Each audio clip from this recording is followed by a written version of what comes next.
За сайн байцгаана уу. Эрхэм үзэгчдийн амралтын өдрийн өглөөний өдийн мэндийг хүргье.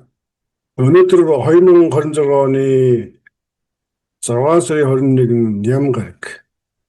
Америкаас үзэж байгаа хүмүүстээ бол аав нарын өдрийн мэндийг хүргье. Өнөөдөр бол Америкт аав нарын өдөр болж тохиож байна. Өнөөдрийн мэдээгээр Америк-Ираны яриа хэлэлцээрийн тухай сүүлийн үеийн товчилсон мэдээллийг хуваалцъя.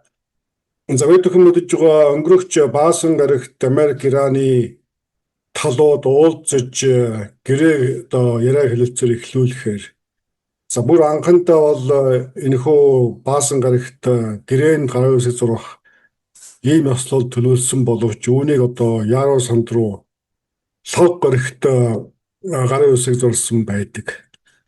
За хэдийгээр ийхүү Яруу санд руу гараа үсэг зурсан боловч тухайн саран бичигт заасан нөхцөл заалтууд бол өнөөдрийн байдлаар тогтвортой, тууштай хараахан хэрэгжээгүй байна. За энэ бол мэдээж Израилийн Ливанд явуулж байгаа цэргийн ажиллагаатай холбоотой. За тухайн саран бичгийн нэгдүгээр зүйл заалтад бол бүх фронтод гал зогсоох. За үүний дотор Ливан гал зогсоох гэсэн заалт бол байгаа. За тэгвэл Израиль улсын хувьд энэхүү Америк-Ираны хооронд тохиролцсон яриа хэлэлцэрэг үл ойшоож Ливанд цэргийн ажиллагаа явуулсан хэвээрээ байна. За энэхүү асуудал бол өнөөдөр ч өрнөж байгаа энэхүү эхэлж байгаа яриа хэлэлцээрт нөлөөлж магадгүй болоод байна. За ямар ч тач өнгөрсөн баасан гарагт товлсон яриа хэлэлцээр хойшлсоор за өнөөдөр ням гарагт Швейцарт Америкийн дэд ерөнхийлөгч J.D. Vance за Ираны талаас Ираны парламентын спикер Мохаммед Багер Калибаф за тус улсын гадаад хэргийн сайд Аббас Аргачи нар хүрэлцэн очоод байна. За энэхүү яриа хэлэлцээрийг бол үндсэндээ Пакистан улсын засгийн газраас шууд санаачлан зуучлан явуулж байгаа. За ийм үйл явдал өрнөж байна. За өнөөдөр өглөөний байдлаар дэлхийн нийтийн анхаарлыг татаж байгаа сэдэв бол за ямар ч тач хоёр тал ийхүү шууд нүүр тулан уулзаж байгаа. За энэ бол маш ач холбогдолтой ийм үйл явдал болж байна. За өнөөдөр J.D. Vance-ийн хэлсэн үгэнд дурдсанаас үзэхэд бол энэхүү яриа хэлэлцээрээр за хоёр орны харилцааны түүхэнд шинэ хуудас зэргүүлэх боломж олдох байхаа гэсэн ийм найдлага хоригдлого тээж байгаа тухайга илэрхийллээ. За Америкийн нэгдсэн улсын хувьд бол завсрын сонгуулиас өмнө ямар нэгэн ялалт амжилтанд хүрэх ийм зорилго тавьсан байгаа. Өнөөдрийн байдлаар Америкийн талаас ямар нэгэн амжилтанд хүрээгүй. За дээр дурдсан 14 зүйл заалттай санал бичиг бол за энэхүү яриа хэлэлцээрт оруулахын тулд Ираны талд гол төлөв буулт хийсэн за ийм бичиг баримт болсон байдаг. За Америкийн талаас бол Ираны талыг бол цөмийн хөтөлбөрөөс татгалзуулах ийм шахалтыг бол хийж байгаа. За гэвч Иран улсын зүгээс бол Иран улс бол цөмийн хөтөлбөрөөр хэрэгжүүлэх уран бийжүүлэх эрхээсээ бол татгалзахгүй гэдэг. За үүний учир бол Иран улс цөмийн хөтөлбөрийг бол энгийн зорилгоор ашиглаж байгаа учраас Америкийн нэгдсэн улс бусад улс орны дотоод хэрэгт оролцох эрхгүй гэсэн за ийм байр суурьтай энэхүү уулзалтанд ирж байна. За үүнийг бол Ираны ерөнхийлөгч энэхүү уулзалт болохоос өмнө за Иран улсад болж байгаа жил тутмын санхүү эдийн засгийн форум дээр хэлсэн үгэндээ бол маш тодорхой ярьлаа.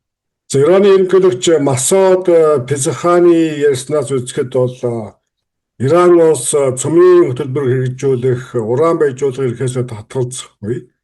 Америкийн нэгдсэн улс бол эцсийн эцэст энэхүү эрхийг хүлээн зөвшөөрөх болно гэсэн. За ийм утгатай зүйлийг бол ярьж хэлсэн байгаа нь бас сонсоггүй зүйл биш юм. За тиймээс энэ асуудал бол яриа хэлэлцээрийн үндсэн гол асуудал болж өрнөхөөр байна. За үүн дээр бол мэдээж хоёр улсын зүгээс харилцан буултын гэхэд бол нэлээд эргэлзээтэй ийм халуун сэдв гэдэг нь ойлгомжтой. За нөгөөтэйгүр одоо хормозын хоолойг нээх, за далайн тээвэрт чөлөөтэй нээх асуудал мөн одоо яригдж байгаа.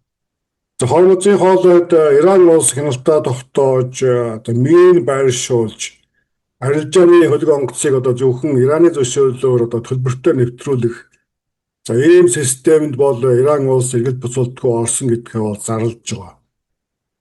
За хэдийгээр Америк нэгдсэн улс Ираны энэхүү одоо алхмын эсрэг тавиад байсан.